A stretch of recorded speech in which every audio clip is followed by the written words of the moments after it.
tahu nggak kira-kira alasan apa sih Bapak akhirnya dicopot dari Menteri Agama? Kalau saya cerita aja ya, sangat mungkin terkait dengan itu ya. Apa itu? Saya mulai masuk awal, sampai saya reshuffle, ada perbedaan pandangan saya yang agak sedikit mencolok dengan Presiden maupun Wapres, masalah FPI, Front Pembela Islam. Saya tidak pernah bergaul dengan Front Pembela Islam. Ketemu Pak Habib Rizik pun tidak pernah, kecuali sekali pada saat dia menikahkan anak, saya kedatang, saya diundang, saya datang. Dan bertemu beliau pun di antara ratusan undangan. Tapi buat saya, membubarkan sebuah organisasi besar, apalagi organisasi Islam ya, itu tidak semudah itu, harus dengan kajian yang komprehensif gitu ya.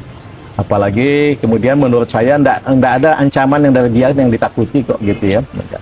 Sehingga saya selalu mengatakan kepada Bapak Presiden maupun Bapak Wapres, saya dipanggil Bapak Presiden 2 kali terkait ini, Pak Wapres sekali. Saya selalu bersikap bahwa Pak, tidak perlu dia dibubarkan, cukup dibina.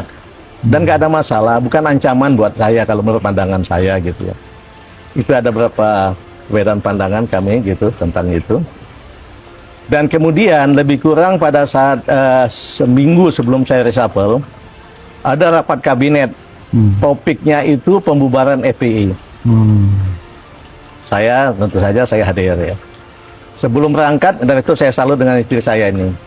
Sebelum berangkat saya bilang kepada istri saya, Mam, ini ada sidang kabinet terbatas, topiknya hebat banget, pembubaran FPI. Wah, khusus banget ya. Itu ya.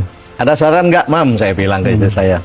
Istri saya bilang, Pak, kalau Papa tetap bertahan tidak membubarkan FPI, tapi hanya membelanya atau membinanya, Papa pasti 100% di reshuffle, kata istri saya. Tapi menurut saya, kata istri saya, itu pilihan terbaik. Kalau enggak, Papa malu sama umat Islam, malu sama orang Aceh gitu ya. Orang sebuah organisasi Islam besar, dibina saja cukup, kenapa mesti dibubarkan? Dan apa, mohon maaf, istri saya bilang, kita jadi Papa jadi menteri pasti bangga. Tapi lebih bangga lagi Papa jadi jenderal bintang 4. Badan Papa sudah jenderal bintang 4. Kalau Papa, mohon maaf, kalau menteri, semua orang dekat presiden bisa jadi menteri. Tapi kalau di tentara, Papa ngabdi 32-35 tahun, belum tentu dia jenderal bintang 4. Jadi kalau menurut saya, Papa tetap tegas mengatakan bahwa tetap tidak perlu dibubarkan, cukup dibina gitu. Nah itu saya sampaikan. Jadi pada saat rapat, semua menteri dan kepala badan dan lembaga tidak ada satupun yang ngomong lain kecuali bubarkan. Hanya Bapak yang hanya saya satu-satu yang menyampaikan itu. Oh, hanya Bapak di reshuffle. Saya itu kelihatannya. Nah, sehingga waktu itu pun saya sampaikan, ada menteri yang mengatakan, Pak, di dalam FPI itu ada unsur-unsur radikal. Saya bilang kalau seandainya betul ada unsur radikal di dalamnya, kalau dia dalam organisasi FPI lebih mudah kita ngawasi.